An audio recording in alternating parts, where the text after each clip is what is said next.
Welcome to citizens pulse. నేను మీ రాజేష్.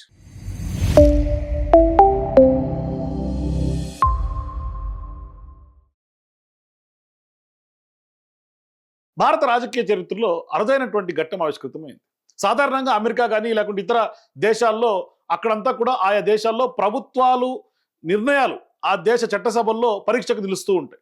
అయితే విస్తృత చర్చకు దారి తీసిన తర్వాత, చర్చ జరిపిన తర్వాత బిల్లులను ఆమోదం పొందుతూ ఉంటాయి. అక్కడ ఆ దిశగానే చట్టాలు చేస్తూ ఉంటారు. కానీ మన దేశంలో అతిపెద్ద ప్రజాస్వామిక దేశం అని చెప్పుకునే భారతదేశంలో గత కొంతకాలంగా కూడా అధికార పార్టీ అనుకున్నదే చేస్తూ ముందుకెళ్తుంది. అంటే వాళ్ళు అనుకున్నదే చట్టబద్ధత నిర్ణయంగా చలామణి అవుతూ వస్తుంది. అయితే ఆర్థిక బిల్లుల ముసుగులోనూ కూడా అనేక నిర్ణయాలను ప్రభుత్వాలు ఆమోదం పొందేలా చేసుకున్నాయి. కానీ అతి అరుదుగా ఇవాళ మొట్టమొదటిసారిగా ఎన్డీఏ ప్రభుత్వం ఏర్పడిన తర్వాత తొలిసారిగా ఇవాళ బీజేపీకి బిగ్ షాక్ తగిలింది. అంటే ఎన్నడూ లేని విధంగా ప్రభుత్వం పెట్టినటువంటి బిల్లును లోక్సభ తిరస్కరించింది. 2029 నుంచి మహిళలకు చట్టసభల్లో 33% రిజర్వేషన్ అమలు చేసేందుకు తెచ్చినటువంటి 131వ సవరణ బిల్లు వీగిపోయింది. ఇది తొలిసారిగా మోదీ ప్రభుత్వంలో వీగినటువంటి బిల్లుగా మనం చెప్పుకోవచ్చు. మరి ఇప్పటికే అనేక రాష్ట్రాల్లో వరుసగా ఓటములు ఎదుర్కొంటూ వస్తున్నటువంటి బీజేపీకి ఇది ఒక రకంగా చెప్పాలంటే శరాఘాతంగా దీన్ని పరిగణించారు. అంటే దీన్ని రాజకీయ కుట్రలకు కూడా కొంత అభివర్ణించాల్సినటువంటి అవసరం కూడా ఉంది. అంటే ఒక రకంగా మోదీ సూపర్ మ్యాన్, మొత్తం విశ్వగురు అని చెప్పుకుంటున్నటువంటి ఆ యొక్క బుడుగకు క్రమేపీ కుంచుకుపోతోంది. ఆ బుడుగ పగిలిపోతున్నట్టు కనిపిస్తుంది. అంటే ఆ యొక్క చరిష్మా డౌన్ఫాల్ కనిపిస్తుంది. మోడీ యొక్క చరిష్మా అంటే కుట్రలు కుతంత్రాలన్నీ తెర మీదకి వస్తున్నాయి, బయటపడుతూ ఉన్నాయి. ఒక ప్రతిష్టాత్మకమైనటువంటి బిల్లు చర్చకు పెట్టిన తర్వాత ఎన్డీఏ ప్రభుత్వం చేసినటువంటి వ్యూహాత్మకమైనటువంటి తప్పిదంతో ఈ యొక్క మహిళా ప్రాతినిధ్య పెంపు చట్టం మరో దశాబ్దం ముందుకు వెళ్ళిపోయింది. అంటే ముఖ్యమైనటువంటి చట్టం రూపకల్పనలో జరుగుతున్నప్పుడు అన్ని పక్షాలు, అన్ని పార్టీలకు సంబంధించినటువంటి అభిప్రాయాలను తీసుకొని పరిగణలో తీసుకొని చర్చించిన తర్వాత విస్తృతమైనటువంటి చర్చలు దారితీసిన తర్వాత ఒక గొప్ప నిర్ణయంగా ముందుకెళ్తున్నటువంటి నేపథ్యంలో సమాలోచనలు చేసి విస్తృత చర్చ తర్వాత అవకాశం ఇవ్వాల్సినటువంటి పరిస్థితి. అంటే ఆ ధోరణికి పులి స్టాప్ పెట్టి ఎక్కడ మద్దతు కూడగట్టినటువంటి దాఖలాలు లేవు, సంప్రదింపులు జరపలేదు. ఇవన్నీ లేకుండా కార్యాచరణకు దిగిపోయి పార్లమెంట్లో పెడితే పాస్ అయిపోతుంది అనే ఓవర్ కాన్ఫిడెన్స్తో బీజేపీ ఆడినటువంటి డ్రామా ఒక్కసారిగా తిరగబడిందని చెప్పుకోవాలి. అంటే బీజేపీ వ్యూహం బెడిసి కొట్టింది ఒక రకంగా చెప్పాలంటే. మరి కాన్స్టిట్యూషన్కి సంబంధించినటువంటి 131 అమెండ్మెంట్ బిల్లు లోక్సభలో వీగిపోయిన తర్వాత ఎందుకు వీగిపోయింది అనే డౌట్ వస్తుంది. అంటే కాన్స్టిట్యూషన్ అమెండ్మెంట్ బిల్ కాబట్టి 2/3 మెజారిటీ అవసరం. కానీ ఎన్డీఏకి 2/3 మెజారిటీ లేదు. ప్రతిపక్షం చాలా ఐక్యంగా ఉండి ఈ బిల్లును ఓడించిందని చెప్పాలి. సో ఇక్కడ మనకు కనిపిస్తోంది ఐస్ అని వచ్చినటువంటి ఓట్లు 298, నోస్ అని వచ్చినటువంటి ఓట్లు 230 ఓట్లు. అంటే మొత్తం సభలో ప్రజెంట్ అయినటువంటి సంఖ్యాబలం 528. మరి ఈ బిల్లుకు అనుకూలంగా కనుక ఓటు వేసి ఉంటే, అంటే మెజారిటీ వచ్చి ఉంటే, అంటే 2/3 మెజారిటీ అంటే బిల్లుకు రావాల్సినటువంటి అవసరమైనటువంటి ఓట్లు 352. మరి ఈ ఓట్లు లభించక రిజెక్ట్ అయిపోయినటువంటి బిల్లు వీగిపోయింది. మరి సో 131వ కాన్స్టిట్యూషన్ అమెండ్మెంట్ బిల్ అయితే మొత్తానికి వీగిపోయింది. దీంతో పెద్ద ప్రచారం బీజేపీ అందుకుంది. అంటే ఉమెన్ రిజర్వేషన్ బిల్లును ప్రతిపక్షాలు అడ్డుకున్నాయి, ఓడించాయి అని ప్రతిపక్షాల మీద బట్టగాల్చి మీదేసే కుట్ర బీజేపీ తెరలేపింది. ఇదంతా కూడా ప్రీ ప్లాన్ స్క్రిప్ట్ లాగా జరుగుతోంది. సో కాన్స్టిట్యూషనల్ 131వ అమెండ్మెంట్ బిల్ ఇది అయితే పార్లమెంట్లో వీగిపోయిన తర్వాత మరి మిగతా 2 బిల్లులు కూడా ప్రభుత్వమే కొంత విరమించుకున్నట్టుగా ప్రకటించింది. సో ఇప్పుడు రెండవ బిల్లు ఏంటి, మూడవ బిల్లు ఏంటి అని చూస్తే రెండవ బిల్లు డీలిమిటేషన్ సంబంధించినటువంటి బిల్లు. సో మనం అంతా గత కొంతకాలంగా మాట్లాడుతున్నాం డీలిమిటేషన్ సంబంధించి పెద్ద ఎత్తున సౌత్ నష్టపోతుంది, సీట్లు పెరగబోతున్నాయి అంటూ కూడా చర్చించుకుంటూ వస్తున్నాం. సో ఇక మూడవది యూనియన్ టెరిటరీకి సంబంధించినటువంటి బిల్లు. సో ఈ 3 బిల్లుల్లో 2 ప్రభుత్వం ఉపసంహరించుకుంది, ఒకటైతే వీగిపోయింది. కానీ ఇక్కడ ప్రధానమైనటువంటి తిరకాసు ఏంటంటే అసలు ఇప్పుడు ఉమెన్ రిజర్వేషన్ బిల్లు మళ్ళీ పార్లమెంట్లో పెట్టాల్సినటువంటి అవసరం ఎందుకు వచ్చింది, ఎందుకు ఉంటుంది అంటే అది 2023 సెప్టెంబర్లోనే ఆమోదం పొందింది కదా, నిన్ననే నోటిఫై కూడా అయింది కదా. మరి మహిళా రిజర్వేషన్ సంబంధించినటువంటి బిల్లును ఎవరు అడ్డుకుంటున్నట్లు అని ఇది మనకు అర్థం కావాలంటే ఖచ్చితంగా ఈ తిరకాసు ఖచ్చితంగా అర్థం కావాల్సినటువంటి పరిస్థితి. అంటే మోడీ ప్రభుత్వం పెట్టినటువంటి తిరకాసు అర్థం కావాలి. ఖచ్చితంగా 2023లో కొంత 1/3 ఆఫ్ ఎంపీ సీట్లలో 1/3 ఆఫ్ కొంత ఎమ్మెల్యే సీట్లను కూడా మహిళలకు రిజర్వ్ చేస్తూ నారీ శక్తి అనే చట్టం తీసుకొచ్చారు. అయితే ఈ చట్టం తెచ్చి వెంటనే అమలు చేయొచ్చు కూడా. అంటే 543 సీట్లలో 181 సీట్లు రిజర్వ్ చేస్తే అయిపోతుంది. మరి 2024 ఎన్నికల నుంచి కూడా అమల్లోకి వచ్చేది, ప్రతిపక్షాలు డిమాండ్ చేస్తున్నటువంటి వ్యవహారం కూడా ఇదే. కానీ అందులో ఒక క్లాజ్ చేర్చారు. ఏంటి ఆ క్లాజ్ అంటే, ఇది నెక్స్ట్ సెన్సెస్ తర్వాత జరిగే డీలిమిటేషన్ ఆధారితంగా అమలవుతుంది అని. మరి ఆ విధంగా చెప్పిన తర్వాత అసలు ఈ తిరకాసు ఎందుకు పెట్టాల్సి వచ్చింది? ఫస్ట్ ఈ తిరకాసు అంటే 2024, 29 కాదు, 2034లో కూడా వరకు కూడా ఇది అమలు ఎందుకు వీలు కాదు. ఎందుకు అంటే 2027 సెన్సెస్ కనీసం పూర్తవ్వాలంటే ఒక 5-6 ఏళ్ళు పట్టే అవకాశాలు ఉంటాయి. అంటే ఈ యొక్క డీలిమిటేషన్ ప్రొసీజర్స్ ఎవరు ఎంత వేగంగా చేసినా లాస్ట్ టైం అయితే 6 ఏళ్ళు పట్టింది. అంటే 2002లో ప్రారంభిస్తే 2008 వరకు కూడా జరిగినటువంటి పరిస్థితి. అంటే 2034 వరకు కూడా మహిళలకు సంబంధించినటువంటి రిజర్వేషన్లు అమలు కావు. అందుకే ప్రతిపక్షాలు ఈరోజు పెద్ద ఎత్తున ఇవాళ మోడీ ప్రభుత్వం యొక్క కుట్రలు పన్నాగాలను బయట పెడుతూ ఉన్నాయి. ప్రతిపక్షాలు ఇవాళ ఏమడిగాయంటే, మీరు లింక్ తీసేయండి, నెక్స్ట్ సెన్సెస్ తర్వాత జరిగే డీలిమిటేషన్ ఎందుకు అంటున్నారు అనే అంశాలని లేవనెత్తు వస్తున్నారు. అంటే కొంత ఎగ్జిస్టింగ్ సీట్స్లోనే 1/3 సంబంధించి ఉమెన్ రిజర్వేషన్స్ చేస్తున్నాం అంటే అయిపోతుంది కదా అనే అంశాలనే ఇవాళ ప్రతిపక్షాలు డిమాండ్ చేస్తున్నాయి. సో ఇక్కడ ప్రభుత్వం వినక దాన్ని నోటిఫై చేయడం కూడా ఆపేశారు. నిన్నటి దాకా కూడా నోటిఫై కూడా కాలే. ఇప్పుడు తాజాగా ఈ 3 బిల్లులు పట్టుకొచ్చారు. మరి ఈ 3 బిల్లుల ద్వారా మహిళా రిజర్వేషన్లను మేము అమలు చేస్తామని మొదలుపెట్టారు. ఏంటి బిల్లులు అంటే, 850 సీట్లు పార్లమెంట్కి సంబంధించినటువంటి లోక్సభ సభ్యత్వాన్ని ప్రస్తుతం ఉన్నటువంటి 543 నుంచి 850 చేస్తాం. ఇందులో 272 మహిళలకు సంబంధించి రిజర్వ్ చేస్తాం. అండ్ ఇందులో 515 రాష్ట్రాలలో 35 యూనియన్ టెరిటరీస్లో కూడా ఉంటుంది. కాబట్టి సో ఈ విధంగా మహిళా రిజర్వేషన్లు అమలు చేయాలి అంటే ఖచ్చితంగా ఈ దరఖాస్తు తీసేస్తేనే సరిపోతుంది. దాని చుట్టూతానే తిరిగి 850 సీట్లకు పెంచి ఆ సీట్లను కూడా డీలిమిటేషన్ చేసి, అంటే ఏ రాష్ట్రంలో ఎన్ని పెరగాలి డిసైడ్ చేసి, ఆ తర్వాత ఎక్కడెక్కడ కాన్స్టిట్యూషన్స్ అంటే కాన్స్టిట్యున్సీకి సంబంధించి ఉంటాయని డిసైడ్ చేసి అందులో 33% మహిళలకు అమలు చేస్తామంటూ ఈ బిల్లును పట్టుకొచ్చింది ఎన్డీఏ ప్రభుత్వం. ఇప్పటికైనా ఇప్పుడు ఈ బిల్లు వీగిపోయింది, కానీ కాన్స్టిట్యూషన్ సంబంధించినటువంటి 131 అమెండ్మెంట్ బిల్లే వీగిపోయింది. ఉమెన్ రిజర్వేషన్ ఏమీ వీగిపోలేదు. అంటే ఆ బిల్లు ఆమోదం పొందుతుంది. రేపు ఉదయం మళ్ళీ కూడా పార్లమెంట్లో ప్రభుత్వానికి ఖచ్చితంగా చిత్తశుద్ధి ఉంటే, మహిళల పట్ల ఖచ్చితంగా ఇవ్వాలి అనే ఒక అంశం ఉంటే, ఉమెన్ రిజర్వేషన్ బిల్లును ఇప్పటి నుంచి అమలు చేస్తామని ఒక చిన్న సవరణ చేస్తే సరిపోతుంది. నెక్స్ట్ సెన్సెస్ ఆ తర్వాత జరిగే డీలిమిటేషన్ తర్వాత చేస్తామన్న క్లాస్ తీసేసి ది వెరీ మూమెంట్ ఇప్పటి నుంచే ఉన్నటువంటి 543 సీట్లలోనే మేము ఇస్తాము అని అంటే ఖచ్చితంగా ఎన్డీఏ దిశగా ప్రకటిస్తే ఖచ్చితంగా ప్రతిపక్షాలు కూడా సహకరిస్తాయి. మరి ప్రతిపక్షాలు సహకరించడానికి సిద్ధంగా కూడా ఉన్నాయి. కానీ అవేమీ చేయకుండా 850 సీట్లకు పెంచి దాన్ని 2011 సెన్సెస్ ప్రకారం డీలిమిటేషన్ చేసి దాన్ని మహిళా రిజర్వేషన్ అమలు చేస్తామని మొదలుపెట్టింది ఎన్డీఏ ప్రభుత్వం. ఎందుకు ప్రభుత్వానికి తెలుసు, ఎందుకంటే విపక్షాలు ఒప్పుకోవని తెలుసు. ప్రతిపక్షాలు 850 సీట్లను కనుక పెంచి 2011 సెన్సెస్ ఆధారితంగా చేస్తామంటే అంగీకరించవు. దాని ద్వారా ఖచ్చితంగా సౌత్ రాష్ట్రాలు నష్టపోతాయి. ఎందుకంటే చాలా వరకు ఇవాళ సౌత్ రాష్ట్రాలపైన నార్త్ అజమాయిషీ చేసే అవకాశం ఉంటుంది. అంటే మన వాయిస్ నొక్కేసే అవకాశం ఉంటుంది. అందుకని ఇవాళ ఈ బిల్లు వీగిపోయినటువంటి పరిస్థితి. సో ఇప్పుడు ప్రతిపక్షాలు మహిళలకు వ్యతిరేకమని ప్రచారం చేస్తున్నారు బీజేపీ. ఇదే కుట్ర. అంటే ప్రతిపక్ష పార్టీల మీద గెలిచే కుట్ర ఏంటంటే మహిళలకు సంబంధించి వ్యతిరేకం.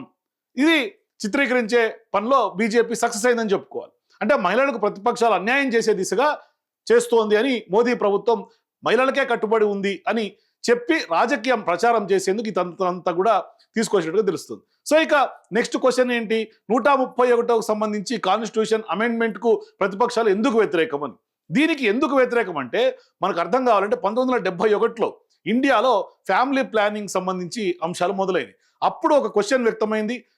మరికొన్ని రాష్ట్రాలు చాలా యాక్టివ్గా ఇంప్లిమెంట్ చేశాయి, కొన్ని రాష్ట్రాలు చేయవు. కానీ రాజ్యాంగం ప్రకారం పాపులేషన్ ఆధారితంగా సీట్లు ఉంటాయి. ఎందుకంటే కొంత డెమోక్రసీలో ప్రజలకు రిప్రజెంటేషన్ కనుక అన్ని రాష్ట్రాల్లో కూడా ఆ యొక్క ఎంపీలు ప్రాతిపదికన ఖచ్చితంగా పాపులేషన్ ఆధారితంగానే పెంచాల్సినటువంటి అవసరం ఉంటుంది.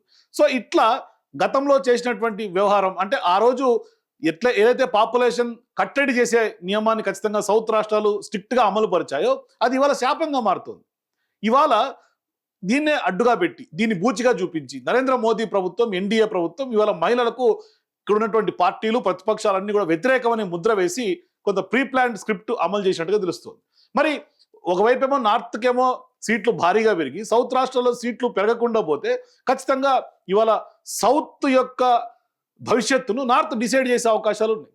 మరి దానికి అనుగుణంగా పనిచేస్తే ఖచ్చితంగా పొలిటికల్ రిప్రజెంటేషన్ తగ్గిపోతుంది. అంటే మనల్ని మనం రాజకీయంగా పనిష్ చేసుకున్నటువంటి వాళ్ళం అవుతాం. అందుకని ఇక్కడ ఉన్నటువంటి పార్టీలకు అతీతంగా ఇవాళ తిరగబడుతున్నాయి. ఇదంతా కూడా బీజేపీకి సంబంధించి చేసినటువంటి ఎన్డీఏ ప్రీ ప్లాన్డ్ కుట్ర. అందుకనే ఇక్కడ ప్రతిపక్ష పార్టీలు ఇన్వాల్వ్ చేయలేదు, ఎక్కడ కూడా సంప్రదింపులు జరపలేదు, కొంత కసరత్తు జరగలేదు బిల్లుకు సంబంధించి. డైరెక్ట్గా పార్లమెంట్లో మహిళలకు సంబంధించినటువంటి బిల్ అని, డీలిమిటేషన్ బిల్ అని హడావిడిగా తీసుకొచ్చి ఆఖరికి ఇవాళ వీగిపోయినటువంటి పరిస్థితి. దీని మీద ఇప్పుడు ఒక చిన్న ప్రీ ప్లాన్ స్క్రిప్ట్ నేను ఎందుకు అంటున్నాను పదే అంటే దాన్ని ఒకసారి ఏ విధంగా ప్రీ ప్లాన్ అంటున్నాము అంటే, ఇది ఖచ్చితంగా అయితే ఈ బిల్లు చర్చ తర్వాత ఓటింగ్ వచ్చినటువంటి సమయం ఎప్పుడు అంటే పార్లమెంట్లో 7:35. మరి పార్లమెంట్ అడ్జర్న్ అయింది, ఆ యొక్క ఓటింగ్ అయిపోయిన తర్వాత అడ్జర్న్ అయింది 7:45, అంటే 10 నిమిషాల సమయం.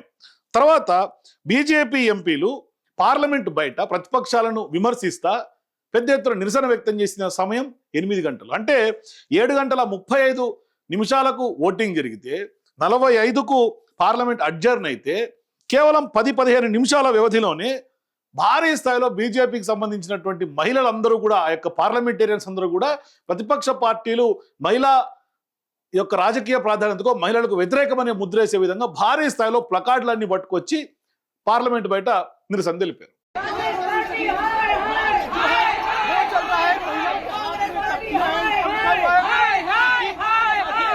क्या विरोध कर रही हैं? महिला विरोधी है, विपक्षी देश की महिलाओं के।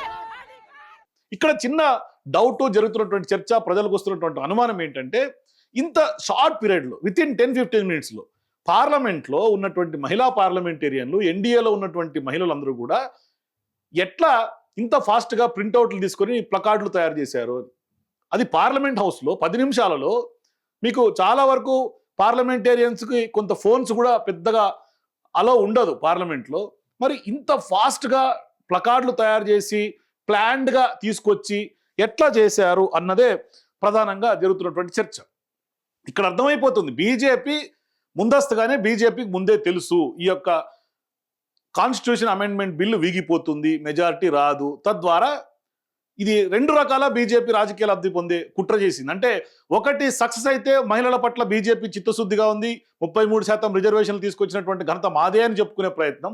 లేదు అంటే ఇది ప్రతిపక్షాలు అడ్డుకునే, ప్రతిపక్షాలు మహిళల్ని రాణించలేకుండా మహిళల యొక్క ఎంపవర్మెంట్ని తగ్గించే విషయంగా మహిళలకు మహిళా వ్యతిరేక ముద్ర ఇవాళ ప్రతిపక్షాలకు అంటగట్టే ఒక కార్యాచరణలో భాగంగా కుట్రపూరితంగా 2 వైపులా, అంటే కత్తికి 2 వైపులా పోతున్నట్టు చూసారా. ఈ యొక్క బిల్లు రిజెక్ట్ అయితే బీజేపీ లాభపడాలని ప్రయత్నం చేసింది రాజకీయంగా, యాక్సెప్ట్ అయినా కూడా లాభం పొందాలని ట్రై చేసింది. తర్వాత ఇవాళ వెంటనే నరేంద్ర మోదీ గారు ట్వీట్లు చేసేశారు, అమిత్ షా ట్వీట్లు చేశారు, బీజేపీకి సంబంధించినటువంటి వ్యక్తులందరూ ట్వీట్ చేశారు. I would say to all the members of parliament, keeping in the mind the memory of your mother, sister, daughter, wife in your home, listen to your conscience అని నరేంద్ర మోదీ గారు చేసినటువంటి tweet. This is a great opportunity to serve the women power of the country, to honour them, do not deprive them of new opportunity. అంటే మహిళలు అనగదొక్కకండి అని స్పష్టంగా చెప్పారు. మీ ఇంట్లో కూడా ఒక తల్లి, చెల్లి, కూతురు, భార్య వీళ్ళందరూ కూడా ఉంటారు, వాళ్ళని కూడా ఒకసారి మీరు వినండి అని చెప్పి మీరు మహిళల్ని అనగదొక్కుతున్నారు. This amendment will be passed by consensus and the women power of the country will become an even more empowered. The democracy of the country will become even more empowered. Come, let us together create history today. Give the women of India, the country's half population, their rightful due. అంటే మహిళలకు సంబంధించి ఇవాళ ఒక చరిత్ర సృష్టిద్దామని రమ్మని పిలుపునిచ్చాడు. కానీ ఇవాళ parliament is discussing a historical legislation that gives the way for women's reservation in legislative bodies. The discussions which began yesterday lasted till around 1 a.m. and have continued since the House proceedings began this morning. The government has addressed all apprehensions and misconceptions related to the legislation with the facts and logic. All concerns have been addressed and any gaps in the information have also been filed. So, last చివరిగా ఆయన ఏం చెప్తారు, on behalf of our Nari Shakti, I also request all members not to do anything that may hurt the sentiments of women across India. Crores of women are watching us, our intent and our decisions. I once again request that everyone support the amendments to the Nari Shakti Vandan Abhiyanam అని నరేంద్ర మోదీ గారు tweet చేస్తారు.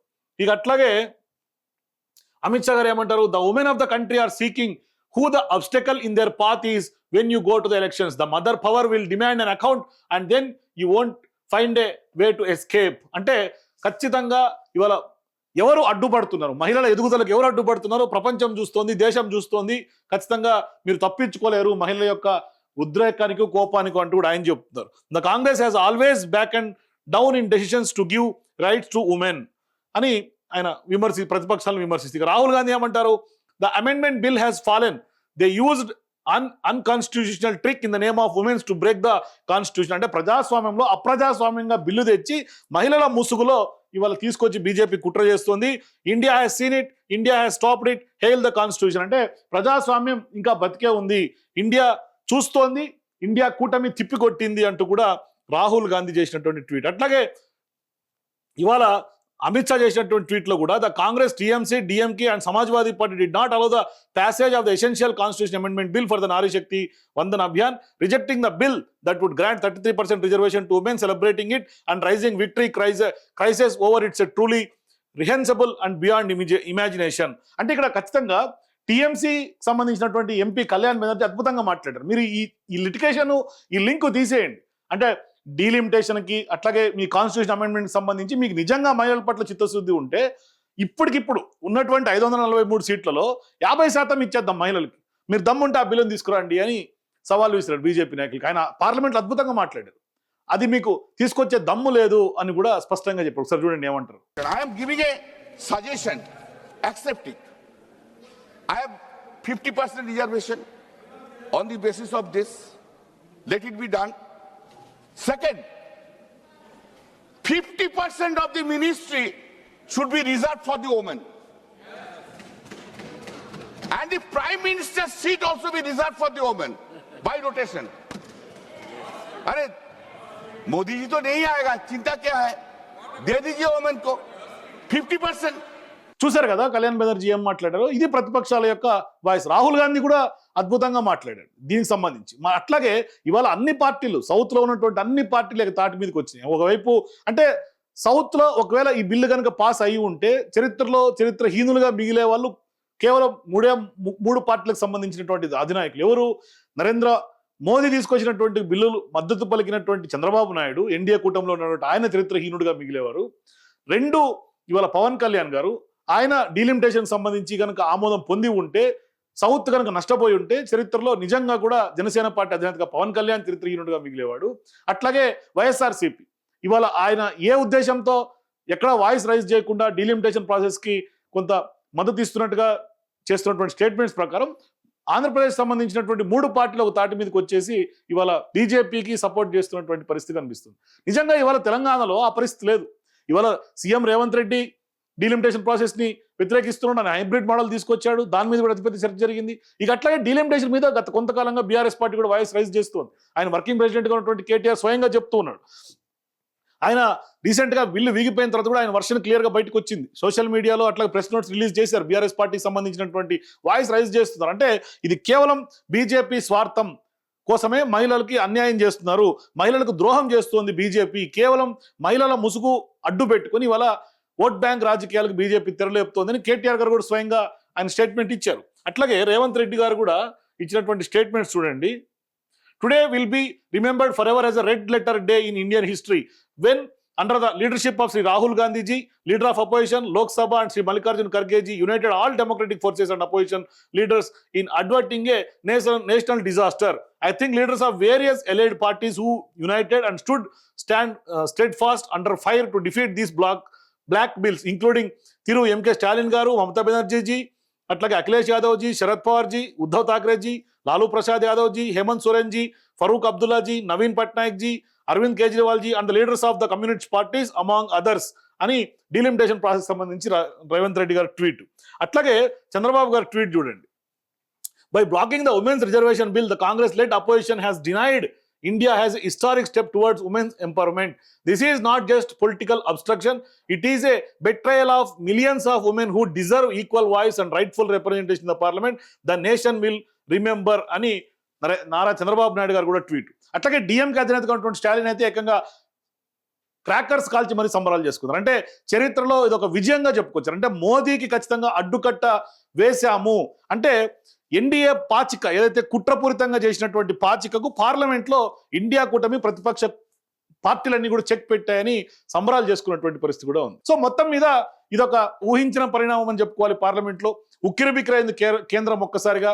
ఇదే వరుసలో రావాల్సినటువంటి మరో బిల్లులను కూడా రెండుంటిని వెనక్కి తీసుకుంటున్నట్టుగా ప్రకటించింది. వాటి భవిష్యత్తు ఏమిటన్నది ఎవరికి తెలియనటువంటి ప్రశ్న. మరి దేశ రాజకీయాలన్నీ కూడా డీలిమిటేషన్ చుట్టూ తిరుగుతున్నటువంటి టైంలో ఈ చర్య రాజకీయ వర్గాలను అయితే మాత్రం అయోమయంలో నెట్టేసింది. మరి దేశ రాజకీయ ముఖ చిత్రాన్ని మారుస్తామని బయలుదేరినటువంటి ఎన్డీఏ పార్టీ 56 ఇంచుల ఛాతీని చూపుతున్నటువంటి సర్కార్కు ఆఖరి యుద్ధం చేయకుండానే అస్త్ర సన్యాసం చేసినట్టుగా స్పష్టంగా అర్థమవుతుంది. మరి రాజకీయాలంటే కేవలం ఈవెంట్ మేనేజ్మెంట్లు కాదని కేంద్ర ప్రభుత్వం పెద్దలకు ఇప్పుడు జ్ఞానోదయం కలిగినట్టుగా ఈ యొక్క అమెండ్మెంట్ బిల్ వీగిపోవటం, మరి ఏ పార్టీకైనా చాలా అరుదుగా లభించే అద్భుతమైనటువంటి అవకాశాన్ని చేజార్చుకున్నటువంటి ఎన్డీఏ ప్రభుత్వం ఖచ్చితంగా చరిత్రలో మిగిలిపోతుందని స్పష్టంగా చెప్పుకోవచ్చు. మొత్తం మీద ఇవాళ పార్టీలు ఖచ్చితంగా మహిళలకో మేము వ్యతిరేకం కాదు, కేవలం డీలిమిటేషన్ పేరుతో ఇవాళ కాన్స్టిట్యూషన్ అన్కాన్స్టిట్యూషనల్ గా పెంచి ఇవాళ సౌత్ని నష్టపరిస్తే మాత్రం ఊరుకోమంటూ సౌత్ పార్టీలను తాటి మీదకి వచ్చినటువంటి నేపథ్యం మనం చూస్తున్నాం. మొత్తం మీద మహిళా బిల్లును బీజేపీ కుట్రపూరితంగా చేసినటువంటి నేపథ్యంలో మీ అభిప్రాయాలు కూడా కింద కామెంట్ సెక్షన్ తెలియజేయండి. For more videos please watch citizens pulse.